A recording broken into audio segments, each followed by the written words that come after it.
Vote bank দখলে জামায়াতের ভয়ঙ্কর নীল নকশা ৯ আসনে ৪.৫ লাখ বহিরাগত ভোটার অন্তর্ভুক্তির অভিযোগ। না ভোটের ডাক দিয়ে আসিফ মাহতাবের সতর্কবার্তা। জুলাই সনদের আড়ালে এলজিবিটি ও পশ্চিমা এজেন্ডা। এতক্ষণ শুনছিলেন সংবাদ শিরোনাম, এখন থাকছে বিস্তারিত।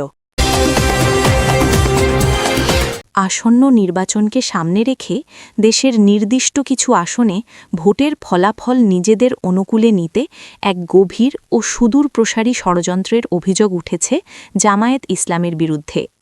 দেশের গুরুত্বপূর্ণ ৯টি সংসদীয় আসনে স্থানীয় ভোটারদের পাশ কাটিয়ে অস্বাভাবিক হারে বহিরাগত ভোটার অন্তর্ভুক্ত করার চাঞ্চল্যকর তথ্য পাওয়া গেছে। অভিযোগ রয়েছে, এই আসনগুলোতে প্রায় ৪.৫ লাখ নতুন ভোটার যুক্ত করা হয়েছে, যাদের আদতে ওই এলাকায় স্থায়ী বসতি নেই। নির্বাচন সংশ্লিষ্ট বিশ্লেষকরা বলছেন, এটি সাধারণ কোনো ভোটার বৃদ্ধি নয়, বরং এটি একটি পরিকল্পিত ভোট হিজরত বা মাইগ্রেশন প্রক্রিয়া, যার মূল নেপথ্যে রয়েছে জামায়াত ইসলাম। অনুসন্ধানে ও স্থানীয় সূত্রে জানা গেছে, ঢাকা, নোয়াখালী, লক্ষ্মীপুর, পটুয়াখালী ও মুন্সিগঞ্জের মোট ৯টি আসনকে বিশেষ টার্গেট করে এই পরিকল্পনা সাজানো হয়েছে। আসনগুলো হল ঢাকা ১৫, ঢাকা ১১, লক্ষ্মীপুর ২, লক্ষ্মীপুর ৩, নোয়াখালী ৪, নোয়াখালী ৫, পটুয়াখালী ১, পটুয়াখালী ২ এবং মুন্সিগঞ্জ ২। পরিসংখ্যান বলছে, এই ৯টি আসনে মোট প্রায় ৪.৫ লাখ নতুন ভোটার এমনভাবে অন্তর্ভুক্ত হয়েছে, যারা মূলত বাইরের জেলার বাসিন্দা। স্থানীয় ঠিকানায় তাদের কোনো বাড়ি নেই, অথচ কৌশলে তাদের এই এলাকার ভোটার তালিকায় নাম তোলা হয়েছে। অভিযোগ উঠেছে, জামায়াতের ক্যাডার এবং দলীয় অনুগতদের দেশের বিভিন্ন প্রান্ত থেকে এনে এই নির্দিষ্ট আসনগুলোতে ভোটার হিসেবে নিবন্ধন করানো হয়েছে। স্থানীয় বাসিন্দাদের মতে, নির্বাচনের দিন এই আমদানিকৃত ভোটাররাই ফলাফলের ভাগ্য নির্ধারণ করবে, যা প্রকৃত স্থানীয় জনমতের প্রতিফলন নয়। নাম প্রকাশে অনিচ্ছুক নোয়াখালী ও লক্ষ্মীপুরের একাধিক স্থানীয় বাসিন্দা ক্ষোভ প্রকাশ করে বলেন, হঠাৎ করে এলাকায় অপরিচিত মুখের আনাগোনা বেড়েছে। এরা কেউ এখানকার বাসিন্দা নয়, অথচ ভোটার তালিকায় এদের নাম উঠেছে। জামায়াত তাদের দলীয় ভোট ব্যাংক ভারী করতে স্থানীয়দের ভোটাধিকারকে মূল্যহীন করে দিচ্ছে। কেন এই ৯ আসন? রাজনৈতিক পর্যবেক্ষকদের মতে, এই আসনগুলো কৌশলগতভাবে অত্যন্ত গুরুত্বপূর্ণ। জামায়াত ইসলাম তাদের সাংগঠনিক শক্তি প্রদর্শনের জন্য এবং যে কোনো মূল্যে সংসদে আসন নিশ্চিত করতে এই অনৈতিক পথের আশ্রয় নিচ্ছে। বিশেষ করে ঢাকা ১৫ এবং ঢাকা ১১র মতো রাজধানীতে নিজেদের আধিপত্য বজায় রাখা এবং নোয়াখালী লক্ষ্মীপুর বেল্টে একচ্ছত্র নিয়ন্ত্রণ প্রতিষ্ঠা করতেই এই বিপুল সংখ্যক বহিরাগত ভোটার তৈরি করা হয়েছে। ভোটার তালিকার এই অস্বাভাবিক স্ফীতি জনমনে গভীর উদ্বেগের সৃষ্টি করেছে। সচেতন নাগরিক সমাজ মনে করছে, এখনই যদি এই ভুয়া ও বহিরাগত ভোটারদের চিহ্নিত করে তালিকা থেকে বাদ না দেওয়া হয়, তবে আগামী নির্বাচন প্রশ্নবিদ্ধ হবে। ইতিমধ্যেই বিভিন্ন মহল থেকে নির্বাচন কমিশনের কাছে দাবি উঠেছে, যেন দ্রুততম সময়ের মধ্যে এই ৯ আসনের ভোটার তালিকা যাচাই বাছাই করা হয় এবং বহিরাগত ভোটারদের মাধ্যমে নির্বাচনের ফলাফল ছিনতাইয়ের এই নীল নকশা নস্যাৎ করা হয়। জামায়াতের এই কথিত অপতৎপরতা রুখতে না পারলে স্থানীয় গণতন্ত্র চরম হুমকির মুখে পড়বে বলে আশঙ্কা করা হচ্ছে।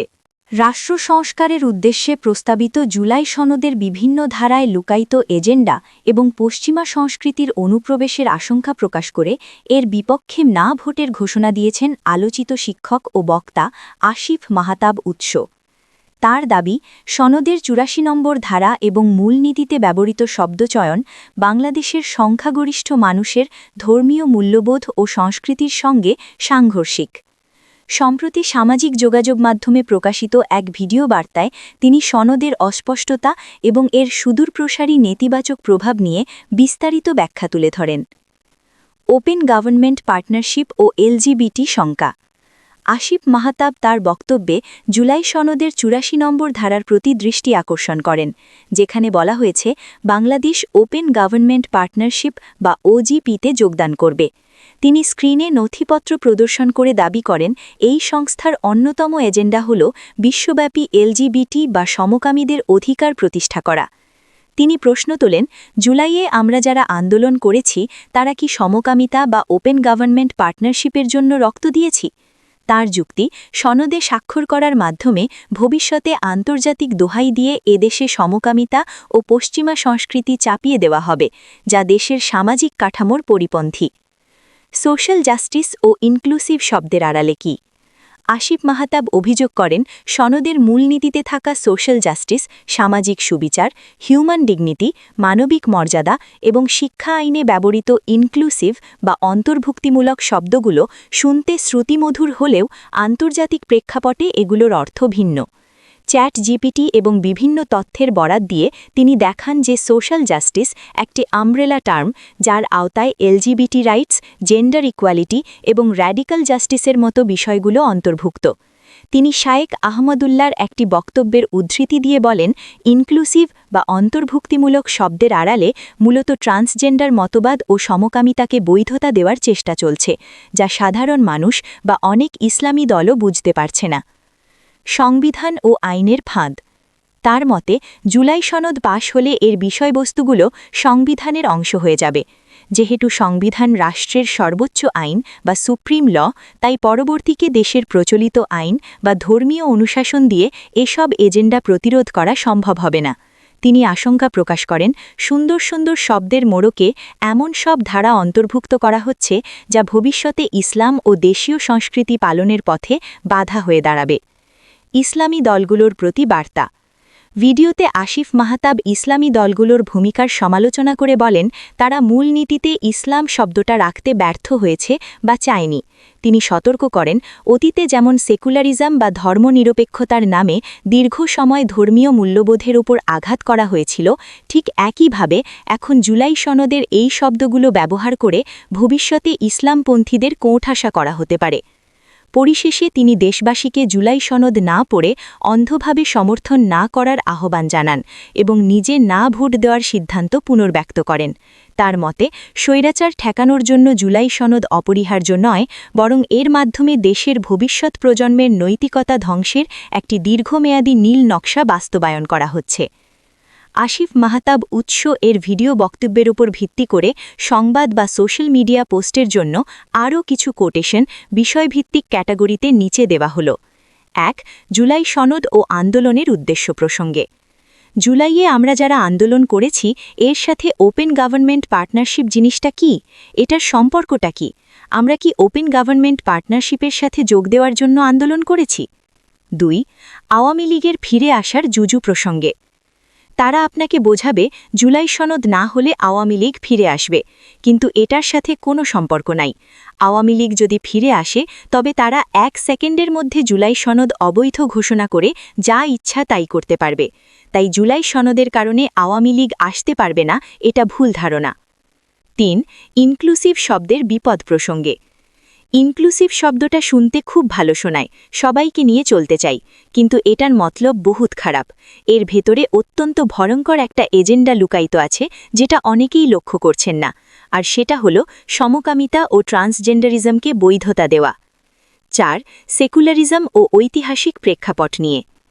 ৭১-এর পরে যখন সেকুলারিজম বলা হলো, আপনারা মনে করলেন এটা ধর্মনিরপেক্ষতা বা ভালো কিছু, কিন্তু এই সেকুলারিজম দিয়েই পরবর্তী ৪০ বছর আপনাদের ওপর জুলুম করা হয়েছে। ঠিক একইভাবে এখন সোশ্যাল জাস্টিস বা সামাজিক সুবিচারের মতো সুন্দর শব্দের আড়ালে ফাঁদ পাতা হচ্ছে। ৫. ইসলামী দলগুলোর ব্যর্থতা প্রসঙ্গে।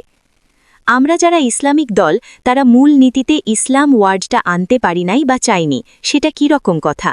মূল নীতিতে ইসলাম থাকলে বাকি সব পশ্চিমা নর্ম বা এজেন্ডা বাতিল হয়ে যেত, কারণ তখন ইসলামই হতো সুপ্রিম নর্ম। ৬.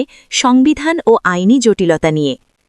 আমাদের দেশ আবার একটু অ্যাডভান্সড, তারা এগুলো ইসলামী এজেন্ডা বা পশ্চিমা এজেন্ডা সংবিধানে একদম ঢুকিয়ে দিচ্ছে, কারণ সংবিধানে যদি ঢুকে যায়, সংবিধান হচ্ছে supreme law of the land, এর নিচের কোনো আইন দিয়ে তখন আর এগুলো আটকানো যাবে না বা চ্যালেঞ্জ করা যাবে না। ৭. ডোনাল্ড ট্রাম্প ও পশ্চিমা সংস্কৃতির উদাহরণ টেনে। ডোনাল্ড ট্রাম্প ক্ষমতায় এসে সবার আগে এই ডাইভার্সিটি, ইকুয়ালিটি, ইনক্লুসিভিটি ও এলজিবিটিকিউ এজেন্ডাগুলো বন্ধ করেছেন, কারণ তিনি জানতেন একটা দেশকে স্টেবল বা ডেভেলপ করতে হলে এগুলো থামাতে হবে। ৮. সোশ্যাল জাস্টিস বা সামাজিক সুবিচারের সংজ্ঞা নিয়ে। সোশ্যাল জাস্টিস কী জিনিস এটা আপনারা কয়জন বোঝেন? চ্যাট জিপিটিকে জিজ্ঞেস করলেই দেখবেন সোশ্যাল জাস্টিস একটি আমব্রেলা টার্ম, যার আওতায় এলজিবিটি রাইটস, জেন্ডার ইকুয়ালিটি এবং র্যাডিক্যাল জাস্টিসের মতো বিষয়গুলো অন্তর্ভুক্ত। অথচ এটাই দেশের মূল নীতির মধ্যে প্রবেশ করানো হচ্ছে।